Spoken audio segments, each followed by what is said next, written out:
মন খারাপ করে বসে আছি, কি হয়েছে? বাড়ি থেকে ফোন করেছি, বিয়ের আর বেশি দিন নেই। এখন কি করবো কিছু ভেবে পাচ্ছি না। এতে আবার ভাবার কি আছে? ছুটি নিয়ে চলে যা। কিন্তু সালমা, ওর কি হবে? ওর কথা ভাবতে গেলে হবে? আমার জন্য যার জীবন নষ্ট হয়ে গেছে তাকে আমি এভাবে ফেলে রেখে যাই কিভাবে? সালমা খুব ভালো মেয়ে, ওকে আমি পছন্দ করি। আমি সালমাকে বিয়ে করবো। কি সব পাগলের মতো বকছিস? তোর বিয়ে ঠিক হয়ে গেছে, তুই ওকে বিয়ে করে কি পাবি? ও একটা অন্ধ মেয়ে, তুই ওকে আশ্রয় দিয়েছি ঠিক আছে, তাই বলে এই নয় যে তোকে ওকে বিয়ে করতে হবে। শোন, ও সারা জীবন তোর মাথার উপর বোঝা হয়ে থাকবে।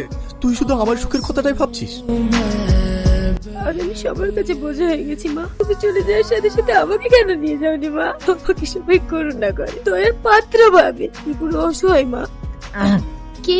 আমি আপনাকে একটা কথা কদিন ধরে বলবো ভাবছি। কি কথা? আপনার সঙ্গে যে অ্যাক্সিডেন্টটা ঘটেছিল ওর জন্য দায়ী আমি। পারলে আপনি আমাকে ক্ষমা করে দিয়েন। এই কি বলছেন আপনি? আমার সঙ্গে যেটা ঘটেছে সেটা আমার ভাগ্যে লেখা ছিল, এখানে আপনার দোষ কোথায়? আর তাছাড়া আপনার মতো তো ভালো মানুষই হয় না।